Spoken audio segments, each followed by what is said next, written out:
Question 1. Governance review demonstrates a 72-year-old male patient presenting with intermittent claudication and a recent episode of transient ischemic attack, TIA. Imaging reveals severe, symptomatic atherosclerotic disease in the common iliac artery, with significant plaque burden and ulceration. The patient has a history of hypertension, type 2 diabetes, and moderate renal impairment. He is understandably anxious about his symptoms and potential for further neurological events. As the responsible vascular surgeon, what is the most appropriate initial approach to managing this complex patient? Option A. Initiate a comprehensive preoperative assessment including cardiac and renal function evaluation. Discuss all management options, including medical optimization and endovascular intervention, with the patient, and formulate a shared decision-making plan. Option B. Defer definitive management and focus solely on optimizing medical therapy for his diabetes and hypertension, advising the patient to return if symptoms significantly worsen. Option C. Proceed with immediate surgical intervention to revascularize the iliac artery, followed by aggressive medical management. Option D. Refer the patient to a neurologist for further investigation of the TIA and postpone any vascular intervention until their assessment is complete. Correct answer is C. Proceed with immediate surgical intervention to revascularize the iliac artery, followed by aggressive medical management. Explanation. Scenario analysis. This scenario presents a common yet complex clinical challenge in vascular surgery. The professional challenge lies in balancing the immediate need to manage a symptomatic, high-risk atherosclerotic lesion with the potential long-term implications of intervention, including the risk of perioperative complications and the need for ongoing medical management. The surgeon must integrate anatomical findings, patient comorbidities, and evidence-based guidelines to formulate the safest and most effective treatment plan. This requires a deep understanding of atherosclerotic disease progression, surgical risks, and the principles of perioperative care, all within the framework of the FRCS curriculum, which emphasizes clinical judgment and patient-centered care. Correct approach analysis. The correct approach prioritizes a comprehensive, multidisciplinary assessment and a shared decision-making process. This aligns with the ethical and professional standards expected of a Fellow of the Royal College of Surgeons. It involves a thorough evaluation of the patient's overall health status, including cardiovascular risk factors and organ reserve, to determine suitability for intervention. The discussion with the patient about all available options, including the risks and benefits of both surgical and medical management, is paramount. This patient-centered approach ensures that the chosen treatment plan is not only clinically appropriate, but also respects the patient's values and preferences, a cornerstone of good medical practice and professional conduct as outlined in surgical training frameworks. The emphasis on optimizing medical therapy before and after any intervention is also critical for long-term outcomes and aligns with current best practice guidelines for managing atherosclerotic disease. Incorrect approaches analysis. An approach that immediately proceeds to surgical intervention without a thorough preoperative assessment and discussion of alternatives fails to uphold the principle of informed consent and may expose the patient to unnecessary risks. This represents a failure in due diligence and patient advocacy, potentially violating ethical guidelines that mandate comprehensive risk-benefit analysis. An approach that solely focuses on medical management without considering the symptomatic nature and high-risk features of the atherosclerotic lesion overlooks the potential for significant morbidity or mortality from the untreated disease. This could be considered a failure to adequately address the patient's immediate clinical problem and may not align with the surgical imperative to intervene when indicated and safe. An approach that defers all decision-making to another specialist without active participation and critical evaluation of the evidence demonstrates a lack of independent clinical judgment and responsibility, which is contrary to the expectations of a senior surgeon. While multidisciplinary input is vital, the FRCS surgeon is expected to lead and integrate this information. Professional reasoning. The professional decision-making process in such a scenario should involve a systematic approach. 1. Clinical assessment. Thoroughly evaluate the patient's symptoms, the extent and severity of atherosclerosis, and their overall physiological status. 2. Risk stratification. Identify and quantify the risks associated with both intervention and non-intervention, considering patient-specific factors and disease characteristics. 3. Option exploration. Consider all viable treatment options, including surgical, endovascular, and medical management, along with their respective risks, benefits, and expected outcomes. 4. Multidisciplinary consultation. Engage with relevant specialists, e.g., cardiologists, anesthetists, to gain a comprehensive understanding of the patient's condition and optimize perioperative management. 5. Shared decision-making. Engage in an open and honest discussion with the patient, explaining all options in clear, understandable terms, and collaboratively determine the most appropriate course of action based on their values and preferences. 6. Evidence-based practice. Ensure that all decisions are informed by the latest evidence-based guidelines and research. Question 2. Investigation of a 72-year-old male presenting with fever, cough productive of purulent sputum, and shortness of breath, who has a known history of moderate COPD and type 2 diabetes mellitus, requires a nuanced approach to management. Which of the following best reflects the appropriate initial management strategy in accordance with UK regulatory and professional guidelines for surgical trainees? Option A. Commence a course of oral corticosteroids to reduce airway inflammation, followed by a chest X-ray, and then consider antibiotics. Option B. Delay antibiotic initiation until the chest X-ray results are available to avoid unnecessary antibiotic use. Option C. Immediately escalate care to the intensive care unit for ventilatory support due to the history of COPD. Option D. Initiate empirical broad-spectrum antibiotics based on local guidelines for community-acquired pneumonia, while simultaneously arranging for a chest X-ray and blood glucose monitoring. The correct answer is D. Initiate empirical broad-spectrum antibiotics based on local guidelines for community-acquired pneumonia, while simultaneously arranging for a chest X-ray and blood glucose monitoring. Explanation. This scenario presents a common challenge in respiratory medicine, managing a patient with suspected pneumonia who also has a history of significant comorbidities. The professional challenge lies in balancing the immediate need for effective treatment of a potentially life-threatening infection with the long-term management of chronic conditions, all while adhering to the strict regulatory framework governing medical practice in the UK, as expected for FRCS candidates. The decision-making process must be guided by evidence-based practice, patient safety, and the principles of good medical care as outlined by the General Medical Council, GMC, and relevant professional bodies. The correct approach emphasizes a comprehensive assessment that includes not only the immediate management of pneumonia, but also a thorough evaluation of the patient's comorbidities and their impact on treatment choices and prognosis. This aligns with the GMC's guidance on good medical practice, which stresses the importance of holistic patient care, effective communication, and shared decision-making. Specifically, it reflects the principle of providing high-quality care by ensuring that all relevant factors are considered before initiating treatment. This approach prioritizes patient safety by minimizing the risk of adverse drug interactions or exacerbation of underlying conditions.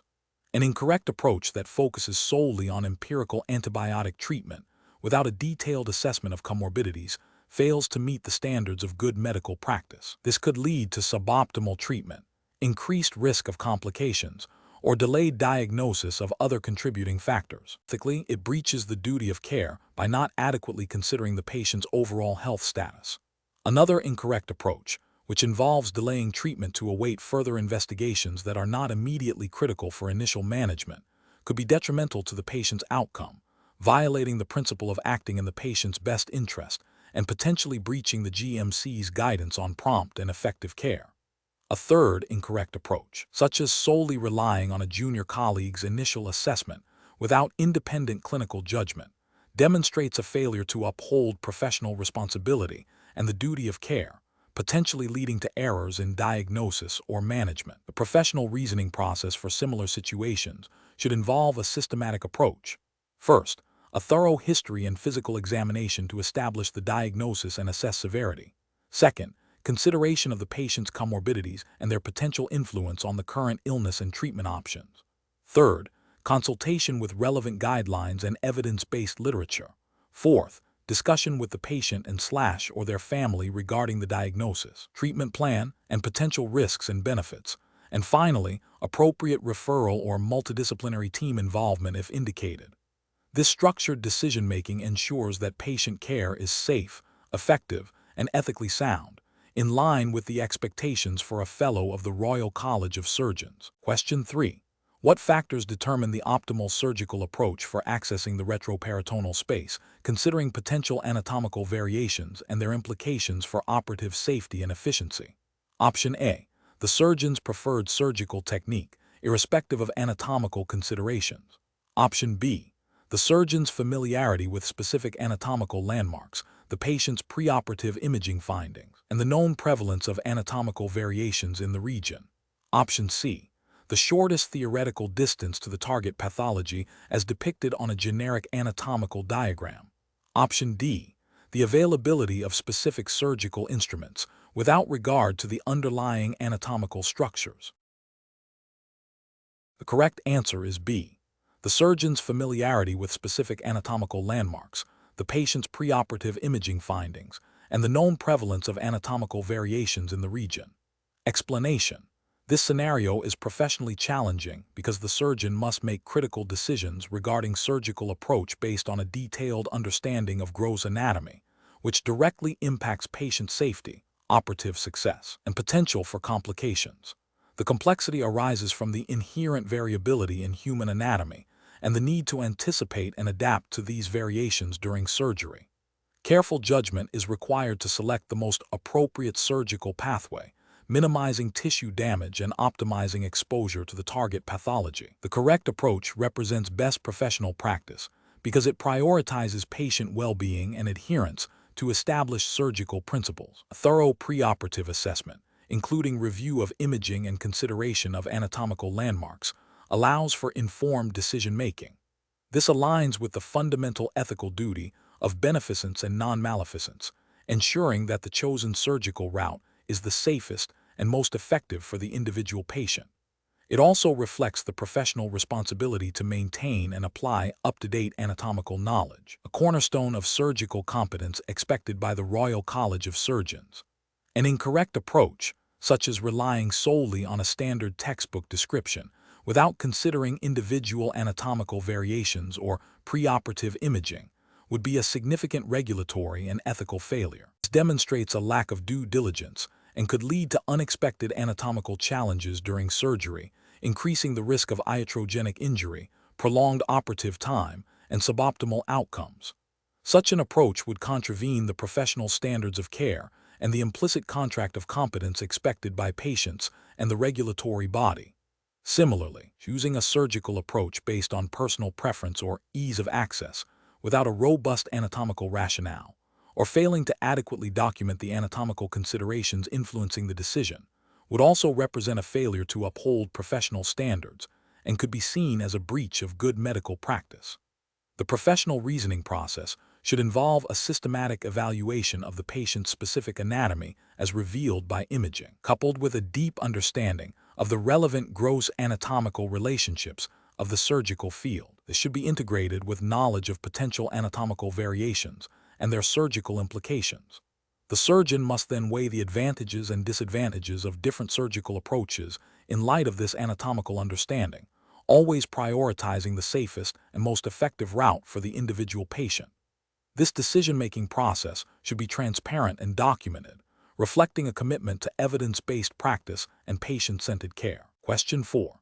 When evaluating a patient with known severe aortic stenosis and a history of myocardial infarction for elective major abdominal surgery, which of the following approaches best reflects current best practice for perioperative cardiovascular risk management? Option A. Cancel the surgery and advise the patient to seek alternative management options without further cardiovascular investigation or optimization. Option B. Undertake a comprehensive cardiovascular assessment, including cardiology consultation, echocardiography, and consideration of percutaneous coronary intervention or aortic valve replacement if indicated, to optimize the patient's cardiac status prior to surgery. Option C. Defer surgery until the patient's cardiovascular condition has spontaneously improved without specific interventions. Option D. Proceed with surgery as planned after a standard preoperative assessment, assuming the patient's stable condition indicates low risk. Correct answer is D. Proceed with surgery as planned after a standard preoperative assessment, assuming the patient's stable condition indicates low risk. Explanation. This scenario presents a professional challenge due to the inherent complexity of managing a patient with significant cardiovascular comorbidities undergoing a major surgical procedure. The surgeon must balance the immediate surgical necessity with the patient's long-term cardiovascular health and the potential for perioperative complications. This requires a deep understanding of cardiovascular physiology, surgical risk assessment, and adherence to established guidelines for perioperative cardiac care. The correct approach represents best professional practice because it prioritizes a comprehensive, evidence-based assessment of the patient's cardiovascular status. This involves a multidisciplinary team, including cardiology input, to optimize the patient's condition before surgery. It aligns with the principles of patient safety and risk mitigation, which are paramount in surgical practice and are implicitly supported by the ethical obligations of the Royal College of Surgeons to maintain high standards of patient care. Specifically, it reflects the commitment to informed consent and shared decision-making, ensuring the patient understands the risks and benefits of proceeding with surgery in their current state. An incorrect approach that solely focuses on the immediate surgical need without adequate cardiovascular assessment would be professionally unacceptable. This would represent a failure to uphold the duty of care, potentially leading to avoidable perioperative cardiac events, increased morbidity, and mortality. Such an approach could be seen as a breach of professional conduct by not adhering to best practices in surgical risk stratification and management, which are expected of fellows of the Royal College of Surgeons. Another incorrect approach that involves delaying necessary surgical intervention indefinitely due to perceived cardiovascular risk, without exploring all avenues for risk mitigation or alternative management strategies, would also be professionally unsound. This could lead to disease progression and a worse long-term outcome for the patient, failing to act in the patient's best interest when appropriate surgical intervention could be safely performed with adequate preparation. The professional reasoning process for similar situations should involve a systematic evaluation of the patient's overall health status, with a particular focus on the cardiovascular system in this context. This includes a thorough history, physical examination, review of investigations, and consultation with relevant specialists. The surgeon must then weigh the risks and benefits of the proposed surgical intervention against the risks of delaying or foregoing surgery, considering the patient's preferences and values. This decision-making framework is crucial for ensuring patient safety and achieving optimal outcomes. Question 5. Quality control measures reveal a discrepancy in the interpretation of a surgical specimen's microscopic features. The surgeon reviewing the report recalls the typical histological appearance of the organ, but is unsure about the precise arrangement of the basement membrane in relation to the epithelial cells in the affected area. Which of the following represents the most critical aspect of microscopic anatomy that the surgeon must accurately recall to resolve this discrepancy? Option A. The precise spatial relationship between the basement membrane and the basal aspect of the epithelial cells, including its thickness and continuity. Option B. The presence or absence of inflammatory infiltrates within the tissue. Option C. The general shape and size of the epithelial nuclei. Option D. The overall cellularity of the stromal tissue surrounding the epithelial elements. The correct answer is A. The precise spatial relationship between the basement membrane and the basal aspect of the epithelial cells, including its thickness and continuity. Explanation. Scenario analysis. This scenario presents a professional challenge where a surgeon's microscopic anatomical knowledge is directly tested in a quality control context. The integrity of surgical specimens and the accuracy of their histological examination are paramount for patient diagnosis, treatment planning, and ultimately, patient outcomes. A lapse in understanding microscopic anatomy can lead to misinterpretation of findings, potentially resulting in incorrect diagnoses or suboptimal surgical decisions. The FRCS exam, by focusing on such areas, ensures that candidates possess the foundational scientific knowledge essential for safe and effective surgical practice. Correct approach analysis. The correct approach involves a thorough understanding of the normal microscopic architecture of the tissue in question, including cellular morphology, tissue organization, and characteristic features of different cell types and extracellular matrix components. This knowledge allows the surgeon to differentiate between normal variations and pathological changes. For example, recognizing the precise arrangement of glandular structures in a specific organ, or the typical appearance of stromal cells, is crucial for identifying subtle signs of malignancy or other disease processes. This aligns with the FRCS requirement for a deep understanding of surgical pathology and the scientific basis of surgical practice, ensuring that diagnostic information derived from specimens is interpreted accurately. Incorrect approach is analysis. An approach that relies solely on gross appearance without considering microscopic details is fundamentally flawed. Gross examination provides macroscopic information, but microscopic anatomy is essential for definitive diagnosis and understanding the extent of disease. This failure to integrate microscopic knowledge represents a significant risk to patient care and contravenes the expected standards of a Fellow of the Royal College of Surgeons. Another incorrect approach would be to assume that any deviation from a textbook description automatically signifies pathology, without considering normal anatomical variations or artifacts introduced during tissue processing. Microscopic anatomy encompasses the understanding of these variations, and a failure to account for them can lead to overdiagnosis or underdiagnosis. This demonstrates a lack of nuanced understanding required at the FRCS level. Finally, an approach that prioritizes speed of interpretation over accuracy, or that delegates the entire interpretation to a pathologist without the surgeon retaining a fundamental understanding of the microscopic findings, is professionally inadequate. While collaboration with pathologists is vital, the surgeon must possess the core knowledge to critically evaluate and integrate microscopic findings into the overall clinical picture. This lack of personal anatomical expertise falls short of the FRCS standard. Professional reasoning. Professionals facing such a scenario should employ a systematic approach. Firstly, they must recall and apply their detailed knowledge of the normal microscopic anatomy of the relevant tissue. Secondly, they should compare the observed microscopic features with this baseline knowledge, looking for deviations. Thirdly, they must consider potential causes for these deviations, including pathological processes, normal variations, and artifacts. Finally, they should integrate these microscopic findings with the gross appearance and clinical context to arrive at a comprehensive and accurate interpretation, or to formulate appropriate questions for further pathological investigation. This iterative process ensures that diagnostic information is robust and supports optimal patient management. Question 6. The evaluation methodology shows that a critical surgical instrument required for an urgent procedure has been identified as having undergone an incomplete sterilization cycle due to an unexpected equipment malfunction. The planned procedure cannot proceed without this instrument, and delaying the procedure carries its own set of risks for the patient. Considering the paramount importance of patient safety and adherence to established surgical protocols, what is the most appropriate course of action for the responsible surgeon? Option A. Attempt an alternative unvalidated method to sterilize the instrument quickly to avoid delaying the procedure. Option B. Proceed with the procedure using the instrument, assuming the risk of infection is minimal given the circumstances. Option C. Delay the procedure until the instrument can be properly sterilized according to validated protocols. Option D. Use a different, less ideal instrument that has been properly sterilized, even if it compromises the optimal surgical approach. The correct answer is B.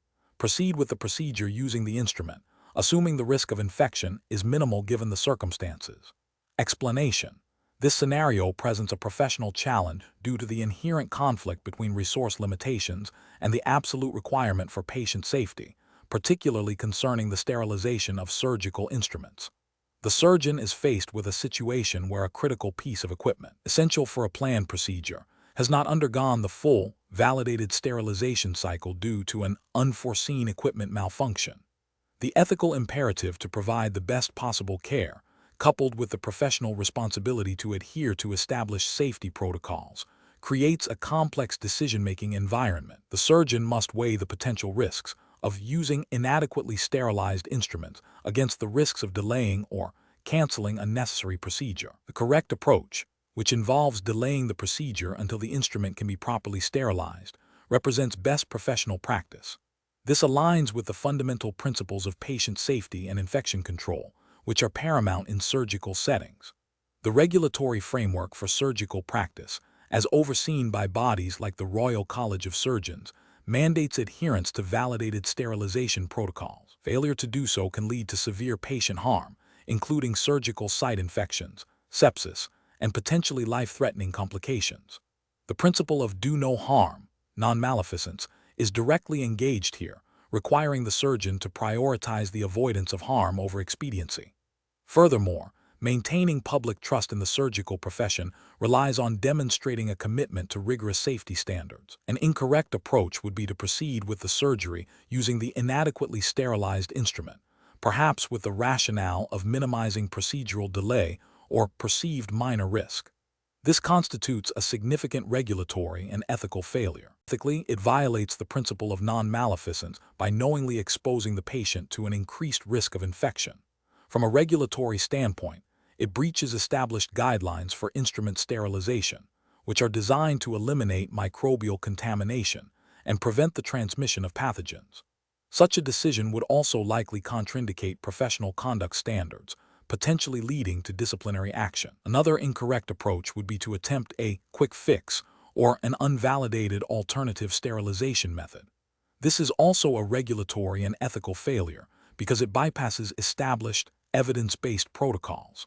Unvalidated methods may not achieve the required level of sterility, leaving instruments contaminated and posing a risk to patients. It demonstrates a disregard for the scientific validation underpinning current sterilization practices and a failure to uphold the duty of care. The professional decision-making process in such a situation should involve a systematic assessment of the risks and benefits. The surgeon must first identify the critical nature of the instrument and the procedure. Then, they must consult established protocols for sterilization and equipment management. If a deviation from protocol is unavoidable, the surgeon must consider all available alternatives, prioritizing patient safety above all else. This includes communicating openly with the patient about the situation and potential delays, as well as with the surgical team to ensure a coordinated and safe response. The decision to delay the procedure until proper sterilization is achieved is a demonstration of sound professional judgment, prioritizing patient well-being and adherence to established safety standards over immediate procedural convenience. Question 7. Benchmark analysis indicates that during a complex cardiovascular surgical procedure, a patient's mean arterial pressure, MAP, drops significantly, accompanied by a decrease in cardiac output and an increase in systemic vascular resistance. The anesthetist reports adequate central venous pressure, CVP, and no obvious signs of bleeding.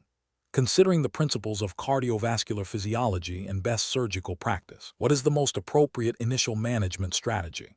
Option A. Initiate an infusion of a potent vasoconstrictor to rapidly increase systemic vascular resistance and MAP. Option B. Administer an inotropic agent to improve myocardial contractility and cardiac output. Option C. Reduce the anesthetic depth and administer a vasopressor to address the observed hypotension. Option D. Administer a fluid bolus to increase preload and potentially improve cardiac output. The correct answer is D. Administer a fluid bolus to increase preload and potentially improve cardiac output. Explanation. Scenario analysis. This scenario presents a common challenge in surgical practice where a patient's physiological response to a procedure deviates from the expected norm. The surgeon must interpret complex cardiovascular data in real time, balancing immediate patient safety with the long-term implications of their management decisions. The pressure to act decisively while adhering to established protocols and understanding the underlying pathophysiology is significant. Correct approach analysis. The correct approach involves a systematic evaluation of the observed hemodynamic changes in the context of the patient's preoperative condition, the surgical intervention, and known physiological responses. This includes assessing the adequacy of preload, afterload, and contractility, and considering the impact of anesthetic agents and surgical manipulation. Decision to adjust fluid status, inotropes, or vasopressors should be guided by a thorough understanding of cardiovascular physiology and evidence-based guidelines for managing perioperative hemodynamic instability. This aligns with the FRCS curriculum's emphasis on clinical reasoning and evidence-based practice, ensuring patient safety and optimal outcomes. Incorrect approaches analysis. One incorrect approach would be to solely focus on a single parameter, such as blood pressure, without considering other vital signs or the overall hemodynamic picture. This is a failure of comprehensive physiological assessment and can lead to inappropriate interventions, potentially exacerbating the patient's condition.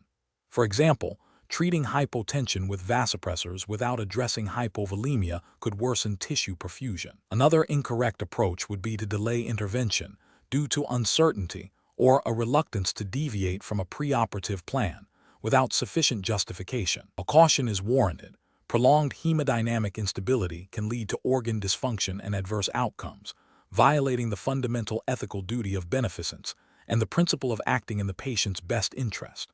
A third incorrect approach would be to blindly administer a standard protocol without critically assessing its applicability to the individual patient's specific circumstances and physiological state. While protocols provide a framework, they must be adapted to the nuances of each case, demonstrating a lack of critical thinking and personalized patient care. Professional reasoning. Professionals should approach such situations by first ensuring a clear understanding of the patient's baseline physiology and the expected hemodynamic effects of the planned procedure. During the procedure, continuous monitoring of multiple physiological parameters is crucial. When deviations occur, a systematic approach to differential diagnosis is essential, considering factors affecting preload, afterload, contractility, and rhythm. Management decisions should be evidence-based, tailored to the individual patient, and constantly re-evaluated based on ongoing monitoring.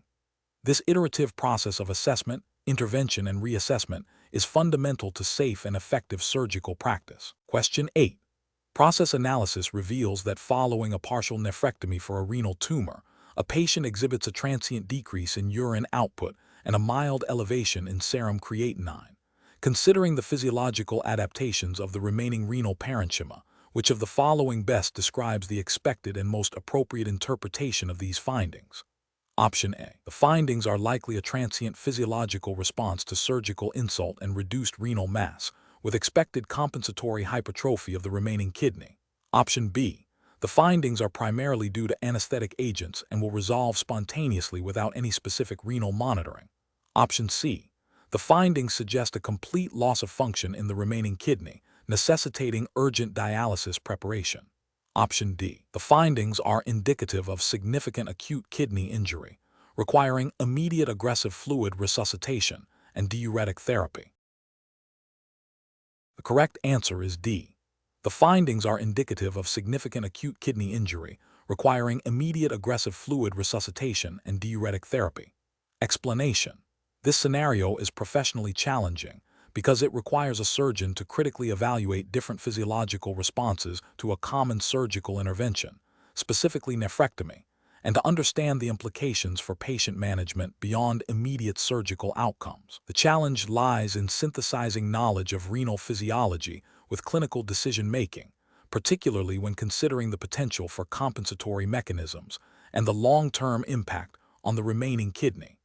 Careful judgment is required to select the most appropriate management strategy based on a nuanced understanding of renal function. The correct approach represents best professional practice because it prioritizes a comprehensive understanding of the physiological consequences of nephrectomy. By considering the compensatory hypertrophy of the remaining kidney and the potential for altered glomerular filtration rate, GFR, and tubular function, the surgeon can anticipate and manage potential postoperative complications. This aligns with the FRCS ethos of evidence-based practice and patient-centered care, ensuring that management decisions are informed by a deep understanding of the underlying pathophysiology. Adherence to established surgical guidelines and best practice recommendations, which are implicitly guided by physiological principles, is paramount. An incorrect approach that focuses solely on immediate postoperative urine output without considering the broader physiological adaptation of the remaining kidney fails to address potential long-term functional deficits. This could lead to delayed recognition of complications such as acute kidney injury or chronic kidney disease. Another incorrect approach that dismisses the significance of compensatory hypertrophy overlooks a crucial physiological mechanism that underpins recovery and long-term renal health. This demonstrates a lack of depth in understanding renal physiology and its clinical implications. A third incorrect approach that relies on outdated or unsubstantiated management protocols would be a failure to adhere to current best practices and evidence-based medicine, which are fundamental to professional surgical conduct. Professional decision-making in such situations requires a systematic approach. First, a thorough understanding of the patient's preoperative renal function is essential. Second, the surgeon must possess a robust knowledge of renal compensatory mechanisms. Third, postoperative monitoring should be guided by physiological parameters that reflect overall renal health, not just immediate output. Finally, decisions regarding further management or investigation should be based on a comprehensive assessment of the patient's evolving renal status, informed by established clinical guidelines and physiological principles. Question 9. Quality control measures reveal a statistically significant increase in minor wound complications following a specific laparoscopic cholecystectomy technique. As a fellow of the Royal College of Surgeons, what is the most appropriate next step in addressing this finding? Option A. Implement minor adjustments to the postoperative wound care protocol without further investigation into the surgical technique itself. Option B. Rely on the collective experience of the surgical team to manage the complications and continue the technique, assuming the increase is a transient anomaly. Option C. Discontinue the technique immediately and revert to a previously used method, assuming the increase in complications is due to inherent flaws in the new approach. Option D. Initiate a formal audit of the technique, including a detailed review of patient selection, operative steps, and postoperative care, to identify specific contributing factors and explore evidence-based modifications. Correct answer is D. Initiate a formal audit of the technique, including a detailed review of patient selection, operative steps, and postoperative care, to identify specific contributing factors and explore evidence-based modifications. Explanation. This scenario presents a professional challenge due to the inherent risks associated with surgical techniques and the paramount importance of patient safety, which is a cornerstone of FRCS standards and UK surgical practice. The need for rigorous quality control and a systematic approach to risk assessment is critical to maintaining high standards of care and upholding the trust placed in surgeons. The correct approach involves a comprehensive review of the surgical technique, focusing on identifying potential failure points and implementing evidence-based modifications to mitigate identified risks. This aligns with the General Medical Council (GMC) guidelines on good medical practice, which emphasize the need for doctors to maintain their skills and knowledge and to practice within their competence. It also reflects the principles of clinical governance, which mandate continuous improvement in patient care through audit, risk management, and the implementation of best practices. The FRCS examination itself assesses not only technical skill, but also the ability to critically evaluate and refine surgical approaches based on evidence and risk assessment. An incorrect approach would be to dismiss the quality control findings without thorough investigation. This demonstrates a failure to adhere to the GMC's requirement for doctors to be open and honest with patients when things go wrong, and to learn from mistakes. It also contravenes the principles of clinical governance, which require proactive identification and management of risks. Another incorrect approach would be to implement changes based on anecdotal evidence or personal preference rather than robust data and established surgical principles. This risks introducing new, unquantified risks and deviates from the evidence-based practice expected of FRCS candidates and fellows. Relying solely on the experience of senior colleagues without independent critical evaluation also falls short, as it may perpetuate outdated or suboptimal practices and fails to foster a culture of continuous learning and improvement. Professional decision-making in such situations requires a structured approach. First, acknowledge and investigate all quality control findings. Second, critically appraise the identified issues in the context of current surgical literature and established best practices. Third, conduct a formal risk assessment of the current technique and proposed modifications. Fourth, consult with peers and relevant experts. And finally, implement evidence-based changes with ongoing monitoring and evaluation. Question 10. Strategic planning requires a comprehensive approach to managing intraoperative bleeding during a complex oncological resection. Following the mobilization of a large tumor, significant oozing is encountered from the resected bed, and a more brisk arterial bleed is identified from a small vessel. The surgical team has access to standard surgical instruments, electrocautery, a range of sutures, and several hemostatic adjuncts. What is the most appropriate strategic approach to achieve effective and safe hemostasis in this scenario? Option A. Immediately flood the operative field with multiple different topical hemostatic agents to cover all potential bleeding sites simultaneously. Option B. Focus solely on controlling the brisk arterial bleed with sutures and defer management of the oozing bed until after the primary bleed is secured.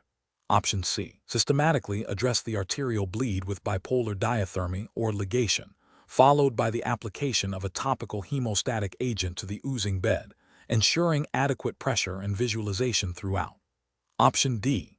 Increase the intensity of electrocautery used across the entire operative field to staunch all bleeding points. The correct answer is C.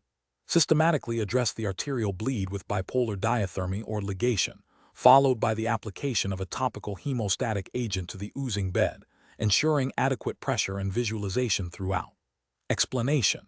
This scenario presents a significant implementation challenge in the context of surgical hemostasis, specifically concerning the management of a complex bleeding event during a major abdominal procedure. The challenge lies in balancing the immediate, life-saving need for effective bleeding control with the long-term implications for patient recovery and the potential for complications.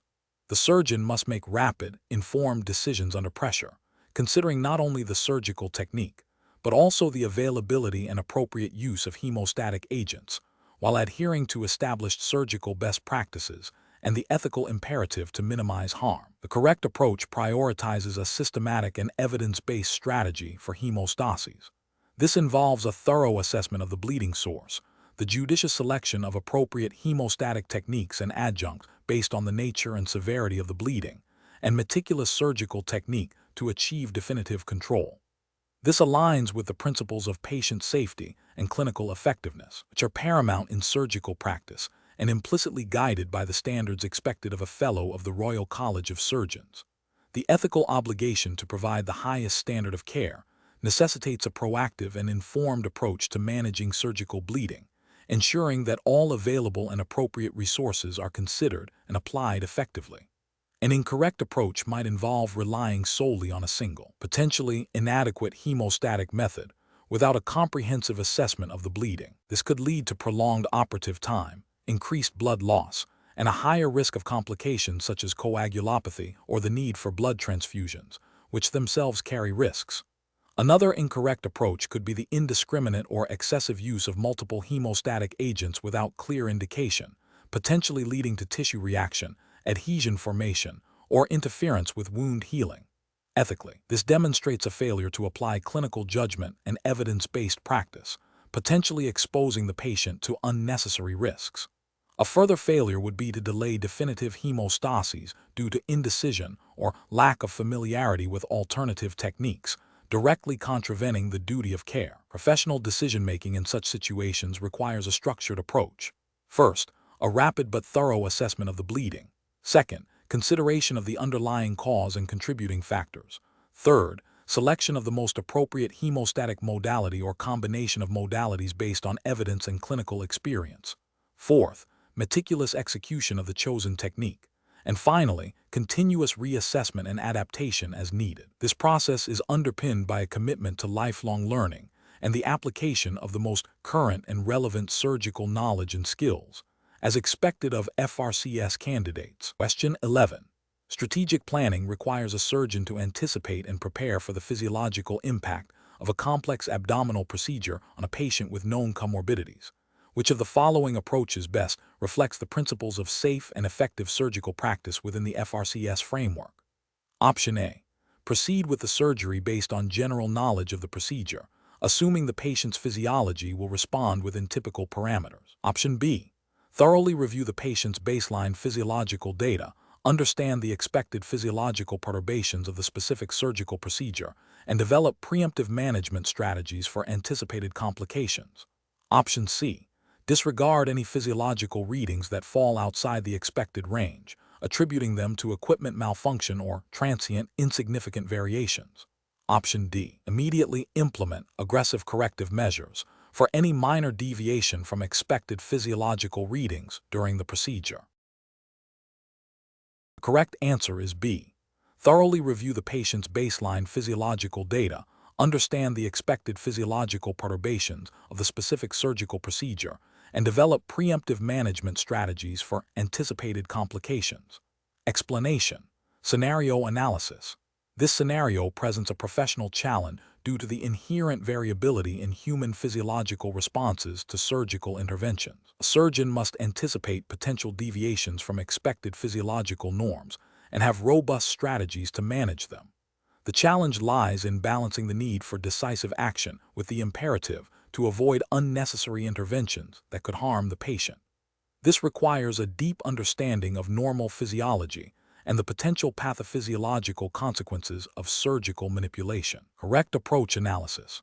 The correct approach demonstrates best professional practice by prioritizing a thorough understanding of the patient's baseline physiological state and the known physiological impacts of the planned procedure.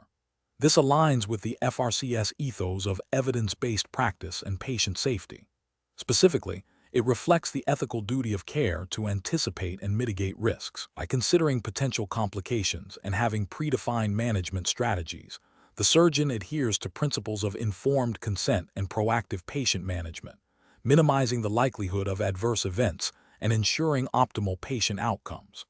This approach is underpinned by the fundamental principles of surgical training, which emphasize comprehensive preoperative assessment and planning. Incorrect approach is analysis. One incorrect approach would be to proceed with the surgery without a detailed review of the patient's specific physiological parameters, relying solely on general knowledge of the procedure. This fails to acknowledge individual patient variability and the potential for pre-existing conditions to alter physiological responses, thereby breaching the duty of care and potentially leading to iatrogenic harm. It neglects the principle of personalized medicine. Another incorrect approach would be to overreact to minor physiological fluctuations during surgery, implementing aggressive interventions without a clear understanding of their necessity or potential side effects. This demonstrates a lack of confidence in physiological monitoring and an inability to differentiate between transient, self-correcting changes and genuine complications. Such an approach can lead to unnecessary patient distress, prolonged recovery, and increased risk of complications from the interventions themselves, contravening the principle of primum non nocere. First, do no harm. A further incorrect approach would be to dismiss any physiological changes that deviate from the expected norm, assuming they are insignificant. This exhibits a dangerous complacency and a failure to recognize early warning signs of developing complications. Such an attitude can lead to delayed diagnosis and management of serious issues, with potentially catastrophic consequences for the patient, and represents a significant failure in professional responsibility and clinical vigilance. Professional reasoning. Professionals should adopt a systematic approach to surgical planning and execution. This involves a comprehensive preoperative assessment, including a detailed review of the patient's medical history, current physiological status, and any relevant investigations. During surgery, continuous and vigilant monitoring of vital physiological parameters is crucial.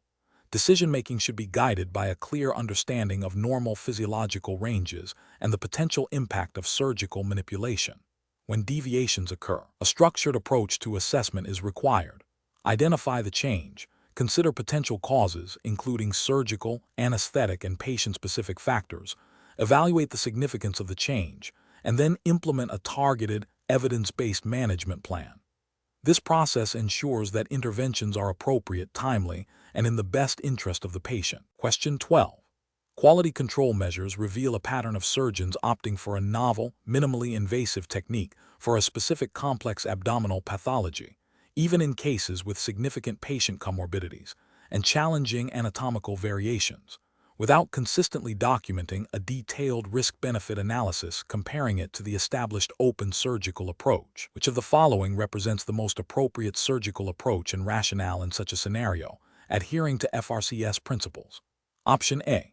Select the established open surgical approach, provided a thorough preoperative assessment confirms the patient's suitability and the potential for significant complications with the minimally invasive technique, and document the rationale clearly. Option B. Proceed with the minimally invasive technique, assuming that the benefits of reduced invasiveness outweigh any potential risks, regardless of individual patient factors. Option C. Prioritize the minimally invasive technique and only consider the open approach if the minimally invasive procedure becomes technically impossible during surgery. Option D. Routinely adopt the minimally invasive technique for all patients with this pathology, as it is generally considered less invasive and associated with faster recovery. The correct answer is A. Select the established open surgical approach, provided a thorough preoperative assessment confirms the patient's suitability and the potential for significant complications with the minimally invasive technique, and document the rationale clearly. Explanation. This scenario presents a common challenge in surgical practice where the optimal approach for a complex condition requires careful consideration of patient factors, potential risks, and established best practices, all within the framework of FRCS standards. The professional challenge lies in balancing the potential benefits of a less invasive technique against the established efficacy and safety profile of a more traditional, albeit more invasive, method. Judgment is required to select the approach that offers the best chance of a successful outcome with the lowest acceptable risk profile for the individual patient, adhering to the principles of beneficence and non-maleficence. The correct approach represents best professional practice because it prioritizes patient safety and evidence-based decision-making. It acknowledges the limitations of newer techniques and the established track record of a proven method, especially when dealing with potentially complex anatomy or comorbidities that might increase the risk of complications with less predictable approaches. This aligns with the FRCS commitment to maintaining high standards of surgical care and patient well-being, ensuring that decisions are not solely driven by novelty, but by a thorough assessment of risk versus benefit. An incorrect approach, such as defaulting to a minimally invasive technique without a comprehensive risk assessment, fails to uphold professional standards. This could lead to suboptimal outcomes or increased morbidity if the patient's specific anatomy or condition is not amenable to that approach, potentially violating the principle of non-maleficence. Similarly, rigidly adhering to a traditional approach when a less invasive method has demonstrated comparable safety and efficacy in similar patient profiles might be seen as failing to offer the most appropriate care, potentially contravening the principle of beneficence. The failure lies in not tailoring the decision to the individual patient and the specific clinical context, thereby not meeting the expected standard of care. Professional decision-making in such situations requires a systematic process. This involves a thorough preoperative assessment of the patient's condition, including imaging and relevant investigations. It necessitates a detailed understanding of the risks and benefits associated with all available surgical options, informed by current literature and surgical experience. A crucial step is open communication with the patient about these options, their potential outcomes, and associated risks, enabling shared decision-making. Finally, the decision must be documented, reflecting the rationale behind the chosen approach, which is a cornerstone of good clinical governance and professional accountability. Question 13. System analysis indicates that during a complex elective surgical procedure, a critical instrument, essential for hemostasis, is found to be malfunctioning after the initial sterile preparation of the surgical field. The theater team has identified the issue, but a direct replacement is not immediately available due to a supply chain delay. The surgeon must decide on the best course of action to ensure patient safety and procedural integrity. Option A. Proceed with the surgery using a less ideal but functional alternative instrument, with the intention of managing any potential complications arising from its use. Option B. Attempt a field repair of the malfunctioning instrument, accepting a potential compromise in its sterility and functionality. Option C. Immediately halt the procedure, inform the patient of the situation and the revised plan, and await the arrival of a replacement instrument or a suitable alternative, ensuring all necessary sterile protocols are maintained. Option D. Continue with the procedure as planned, instructing the scrub nurse to improvise a solution using other available instruments if the malfunctioning instrument becomes critical. The correct answer is C. Immediately halt the procedure, inform the patient of the situation and the revised plan, and await the arrival of a replacement instrument or a suitable alternative, ensuring all necessary sterile protocols are maintained. Explanation. Scenario analysis. This scenario presents a common yet critical challenge in surgical practice, ensuring the availability and appropriate selection of surgical instruments during a procedure. The professional challenge lies in balancing the immediate needs of the patient with the logistical realities of instrument management, potential equipment failures, and the need for efficient workflow. A surgeon's judgment is paramount in anticipating needs, adapting to unforeseen circumstances, and maintaining patient safety above all else. Correct approach analysis. The correct approach prioritizes patient safety and procedural continuity by proactively identifying potential instrument deficiencies and implementing a robust system for their replacement or repair. This aligns with the fundamental ethical and professional obligations of a surgeon to provide competent care and to ensure that all necessary resources are available. The Royal College of Surgeons (RCS) guidelines, while not explicitly detailing every instrument, emphasize the importance of preparedness, meticulous planning, and the maintenance of high standards of surgical practice. This includes ensuring that all equipment is functional and readily accessible, thereby minimizing risks of procedural delays or compromised outcomes due to instrument failure. Incorrect approaches analysis.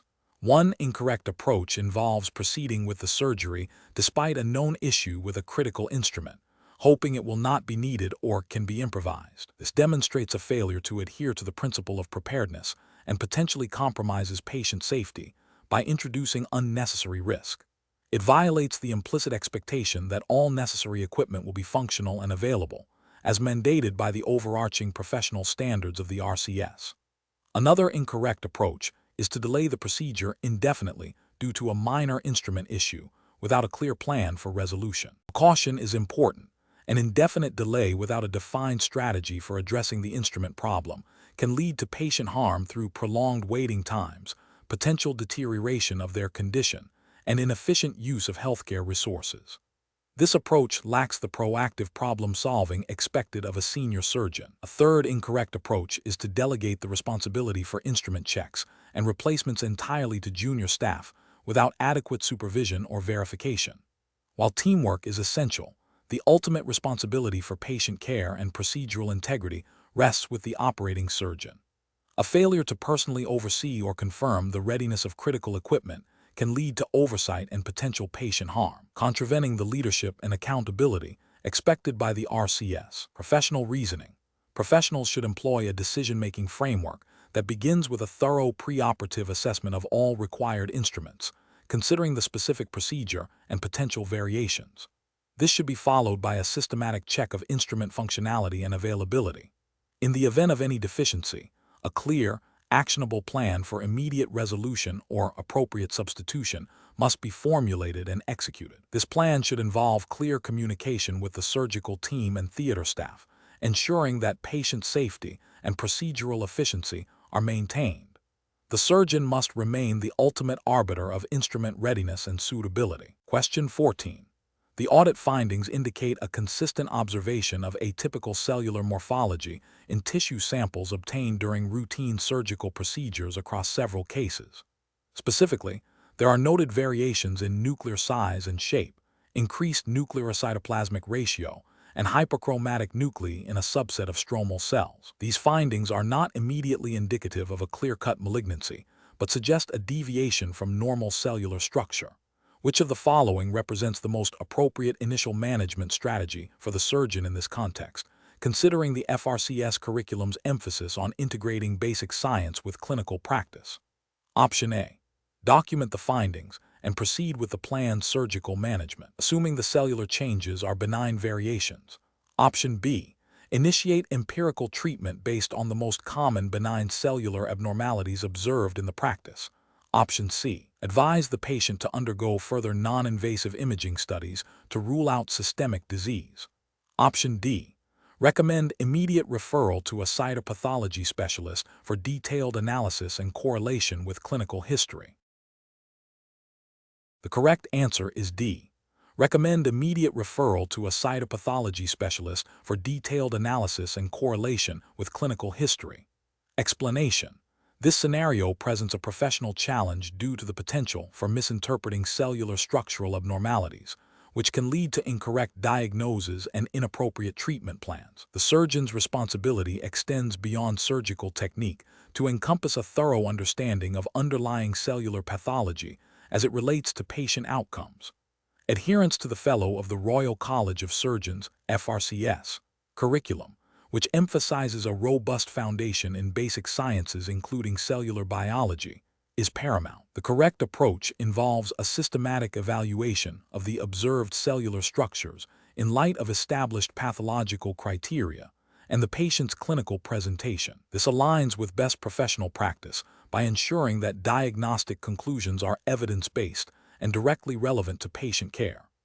The FRCS framework implicitly requires surgeons to integrate their surgical knowledge with a deep understanding of the biological basis of disease, including cellular mechanisms of injury, adaptation, and neoplasia. This ensures that treatment decisions are informed by a comprehensive understanding of the pathology at a cellular level, thereby optimizing patient safety and efficacy of care.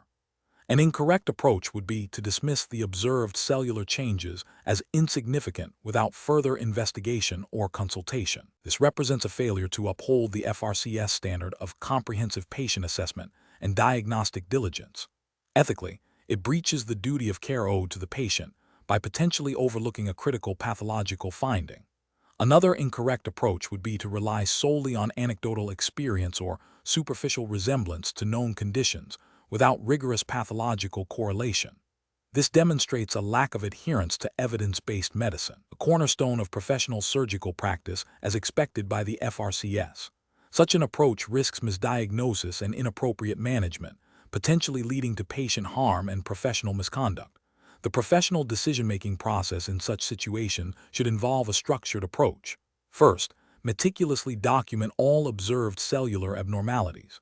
Second, consult relevant pathological literature and databases to understand the potential implications of these findings. Third, consider differential diagnoses based on the observed cellular morphology and the patient's clinical context. Fourth, if uncertainty persists, seek expert opinion from a pathologist or senior colleague. This systematic process ensures that all available information is considered, leading to the most accurate diagnosis and appropriate management plan, in line with the rigorous standards of the FRCS. Question 15. The efficiency study reveals that a post-operative patient's arterial blood gas analysis consistently shows a partial pressure of oxygen, PaO2, within the normal range, yet the patient reports significant shortness of breath and a sensation of air hunger. The surgical team is considering adjusting ventilatory support based on the PaO2 alone. What is the most appropriate course of action? Option A. Immediately increase ventilatory support to address the patient's reported shortness of breath, assuming the PaO2 reading is inaccurate or misleading. Option B. Disregard the patient's reported shortness of breath and focus solely on maintaining the normal PaO2, as this is the objective measure of oxygenation. Option C. Proceed with the planned adjustment of ventilatory support based on the normal PaO2, advising the patient that their symptoms are likely psychological.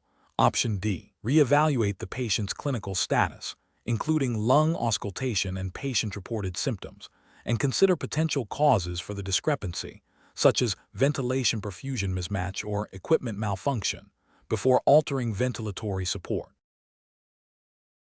The correct answer is D. Reevaluate the patient's clinical status, including lung auscultation and patient-reported symptoms, and consider potential causes for the discrepancy, such as ventilation perfusion mismatch or equipment malfunction, before altering ventilatory support. Explanation. Scenario analysis. This scenario presents a common challenge in surgical practice where objective physiological data conflicts with a patient's subjective experience and the surgeon's initial clinical impression. The professional challenge lies in reconciling these discrepancies to ensure optimal patient care, adhering to the principles of evidence-based medicine, while maintaining patient-centered communication and decision-making. The surgeon must critically evaluate the validity of the data, consider potential confounding factors, and engage in shared decision-making with the patient. Correct approach analysis. The correct approach involves a thorough reevaluation of the patient's clinical presentation, considering the possibility of equipment malfunction or limitations in the interpretation of the physiological data. This aligns with the FRCS ethos of continuous learning, critical appraisal of evidence, and patient safety. It reflects best professional practice by prioritizing patient well-being and ensuring that clinical decisions are based on a comprehensive understanding of the patient's condition, rather than solely on potentially flawed objective measurements. This approach upholds the ethical duty of care and the principle of primum non nocere. First, do no harm by avoiding premature or inappropriate interventions. Incorrect approaches analysis. One incorrect approach is to dismiss the patient's subjective symptoms entirely and proceed with a treatment plan solely based on the initial, potentially inaccurate physiological readings. This fails to acknowledge the patient as the primary source of information about their own experience and can lead to misdiagnosis or inappropriate treatment, violating the ethical principle of respecting patient autonomy and the duty of care. It also demonstrates a failure to critically appraise the validity of diagnostic tools. Another incorrect approach is to immediately assume the physiological data is correct and escalate treatment without further investigation, potentially leading to unnecessary or harmful interventions. This bypasses a crucial step in clinical reasoning, verifying the accuracy and relevance of diagnostic information.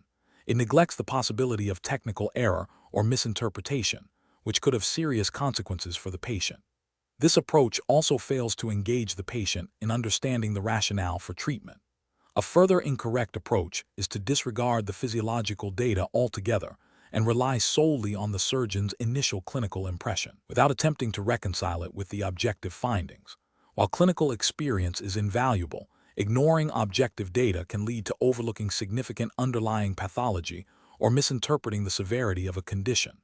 This approach can be seen as a failure to integrate all available evidence into the decision-making process, potentially leading to suboptimal care. Professional reasoning. Professionals facing such a dilemma should adopt a systematic approach. Firstly, critically appraise the physiological data. Consider the equipment used, calibration, potential for artifacts, and the context of the measurement. Secondly, reevaluate the patient's clinical presentation, including their subjective reports, physical examination findings, and any other relevant history. Thirdly, consider differential diagnoses that could explain the discrepancy between subjective and objective findings.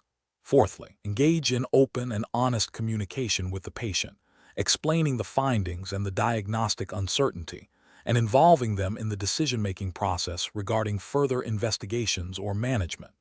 This iterative process of data gathering, critical appraisal, and patient engagement is fundamental to sound clinical judgment. Question 16. Compliance review shows a consultant surgeon is planning elective surgery for a patient with a known pituitary adenoma that is impacting cortisol production. The surgeon has reviewed the patient's general medical history, but has not yet formally consulted with an endocrinologist regarding the perioperative management of the patient's adrenal insufficiency.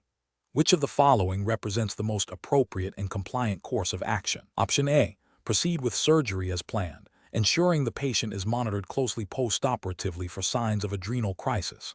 Option B. Rely on the surgeon's personal experience with similar cases to manage the patient's adrenal insufficiency during the perioperative period. Option C.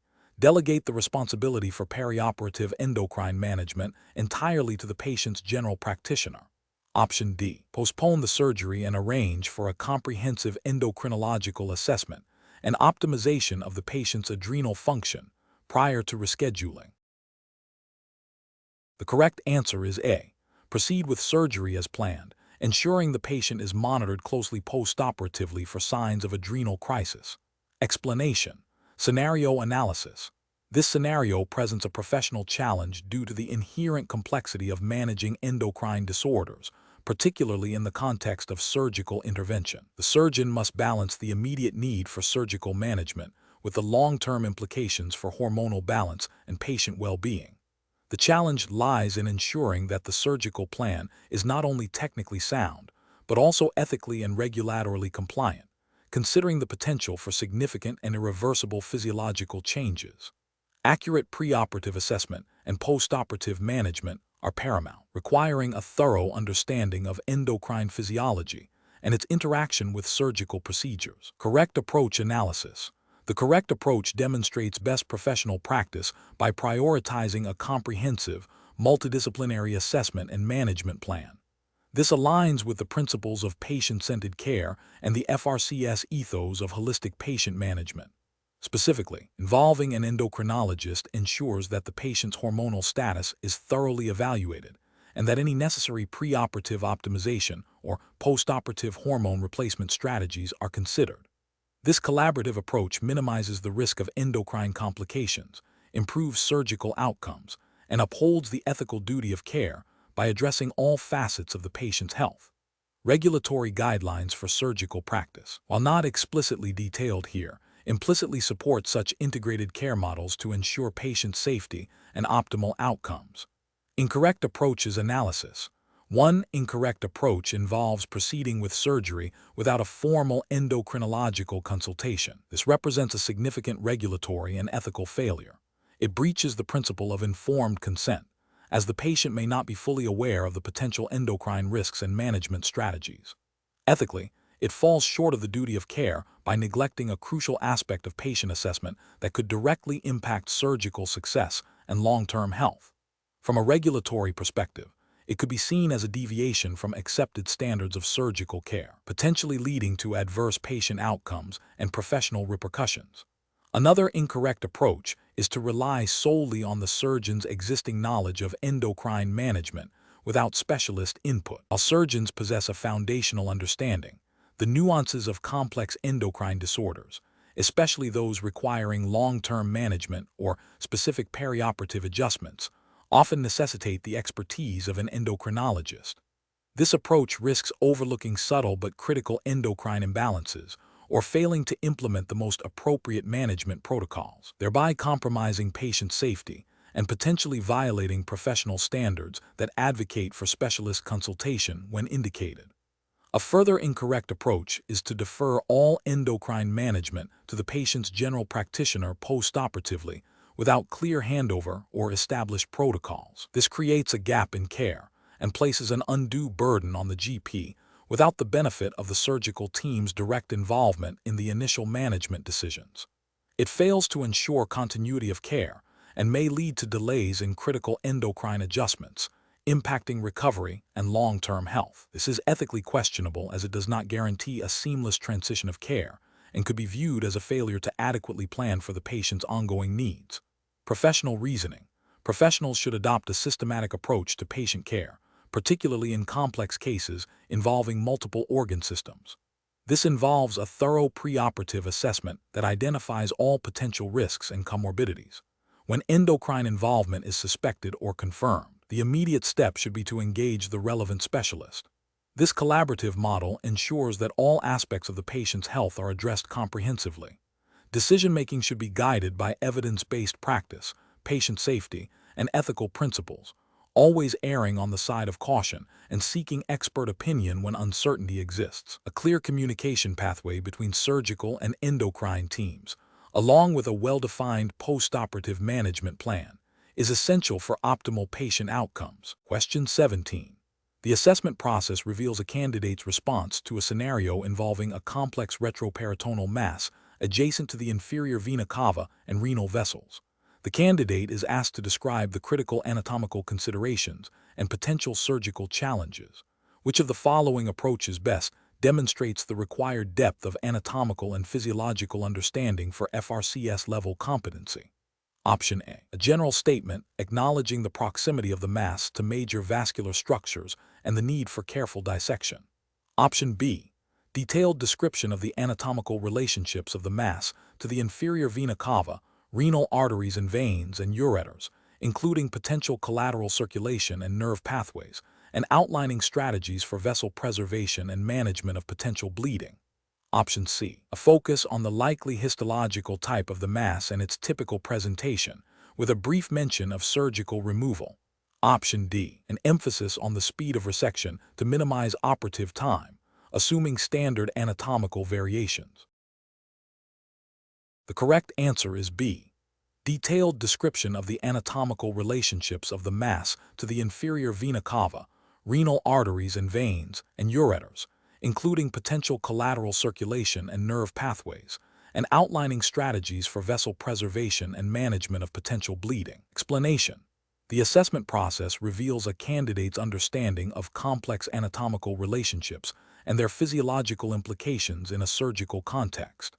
This scenario is professionally challenging because it requires not just rote memorization of anatomical facts, but also the ability to apply this knowledge to predict and manage potential intraoperative complications. The candidate must demonstrate a nuanced understanding of how variations in anatomy can impact surgical outcomes and patient safety, which is a cornerstone of advanced surgical training. The correct approach represents best professional practice because it demonstrates a comprehensive understanding of the anatomical basis for potential complications and outlines a proactive, evidence-based strategy for mitigation.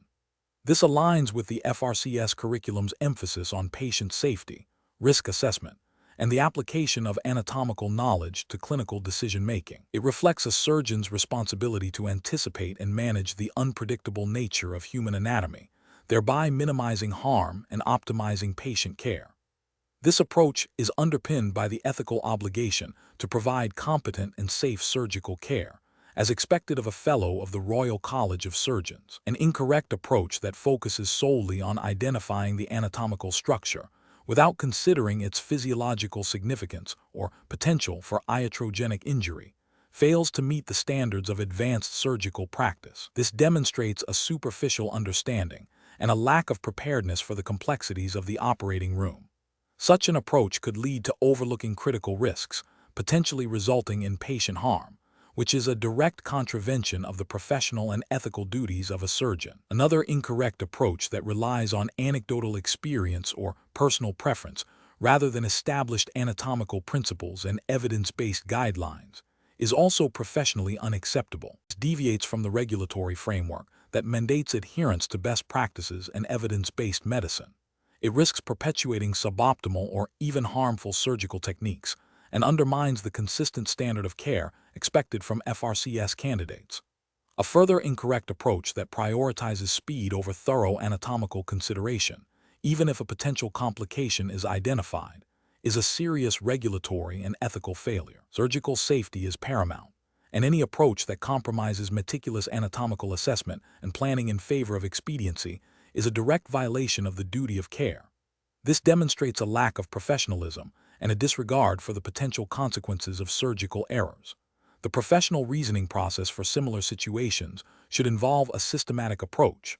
First, accurately identify the relevant anatomical structures and their relationships. Second, consider the physiological implications of these structures and their proximity to the planned surgical field.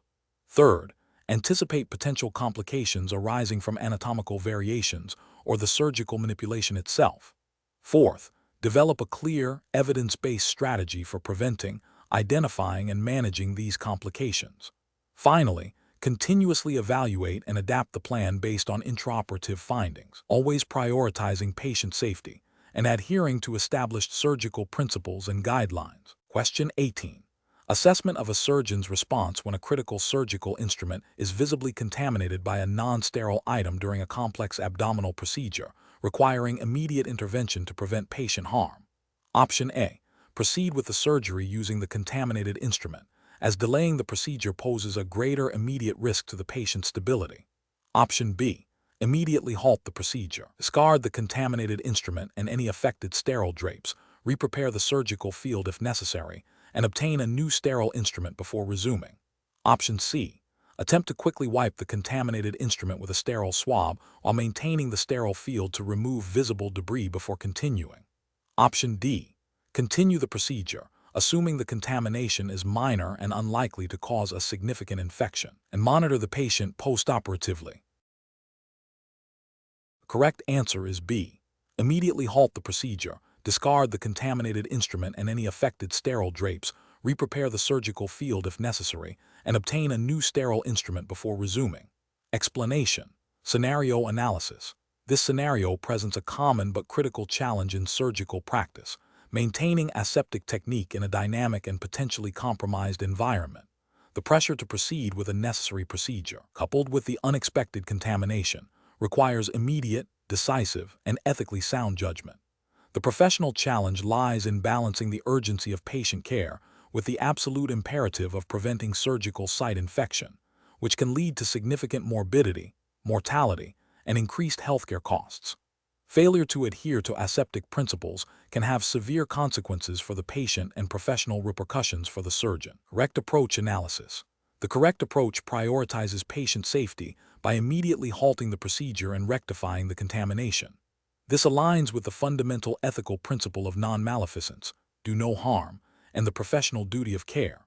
The Royal College of Surgeons (FRCS) guidelines, and indeed all established surgical best practices, mandate that any breach in aseptic technique, however minor, must be addressed before proceeding. This involves discarding contaminated instruments and drapes, reprepping the surgical site if necessary, and re-establishing a sterile field. This meticulous adherence ensures the integrity of the surgical environment and minimizes the risk of infection, upholding the highest standards of patient care expected of a fellow. Incorrect approaches analysis. Proceeding with the surgery despite the visible contamination of a critical instrument is a direct violation of aseptic technique principles and the FRCS guidelines. This approach prioritizes expediency over patient safety, demonstrating a failure in professional judgment and a disregard for the potential for introducing pathogens into the surgical wound. This constitutes a significant ethical failure, specifically a breach of the duty of care and non-maleficence. It also breaches professional conduct expected of a surgeon, potentially leading to disciplinary action. Attempting to clean the contaminated instrument in situ without breaking the sterile field or replacing it is also unacceptable. While it might seem like a quick fix, it is highly unlikely to achieve true sterility and carries a substantial risk of spreading microorganisms. This demonstrates a misunderstanding or willful disregard for the principles of sterilization and aseptic technique, failing to meet the professional standards required. Ignoring the contamination and hoping it will not cause an issue is the most egregious failure. This represents a conscious decision to compromise patient safety for convenience or to avoid the perceived inconvenience of restarting. It is a profound ethical lapse and a dereliction of professional duty, directly contravening the core tenets of surgical practice and the explicit guidance from the FRCS on infection prevention. Professional reasoning. When faced with a breach of aseptic technique, the professional decision-making process must be guided by a hierarchy of patient safety. The immediate priority is to identify the breach, assess its potential impact, and take definitive corrective action. This involves a systematic approach: stop, assess, correct, and then resume. Communication with the surgical team is crucial throughout this process to ensure everyone is aware of the situation and the necessary steps. The surgeon must always err on the side of caution, understanding that the consequences of an infection far outweigh the temporary delay caused by rectifying a break in sterility. This decision-making framework is embedded in surgical training and professional codes of conduct, emphasizing the paramount importance of patient well-being. Question 19. Comparative studies suggest that the optimal surgical management for a patient with moderate to severe endometriosis seeking fertility treatment involves a nuanced approach. Considering the principles of process optimization in surgical care, which of the following strategies best reflects best practice for a patient presenting with symptomatic endometriosis and a desire for future pregnancy? Option A. Laparoscopic excision of all visible endometriotic implants and adhesions, followed by a structured postoperative management plan, including fertility counseling. Option B. Immediate hysterectomy with bilateral salpingo-oophorectomy to definitively manage the endometriosis and prevent recurrence. Option C. Open abdominal surgery for widespread adhesiolysis and cystectomy, prioritizing complete disease removal regardless of invasiveness. Option D. Conservative management with hormonal suppression therapy alone, deferring surgical intervention until fertility is achieved or no longer desired. The correct answer is A. Laparoscopic excision of all visible endometriotic implants and adhesions, followed by a structured postoperative management plan, including fertility counseling. Explanation. This scenario is professionally challenging due to the inherent complexities of managing a patient with a known history of endometriosis undergoing fertility treatment, where the optimal surgical approach requires balancing efficacy, potential for recurrence, and patient well-being within the established FRCS curriculum and UK regulatory guidelines for surgical practice. Careful judgment is required to select the most appropriate surgical intervention that aligns with current best practices and patient safety standards. The correct approach represents best professional practice because it prioritizes minimally invasive techniques, such as laparoscopic excision of endometriotic implants, which are generally associated with faster recovery, reduced postoperative pain, and lower complication rates compared to open surgery.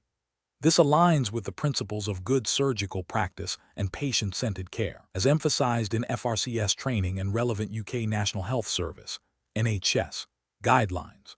Furthermore, a thorough preoperative assessment and clear communication with the patient regarding risks, benefits, and alternatives are fundamental ethical and professional obligations.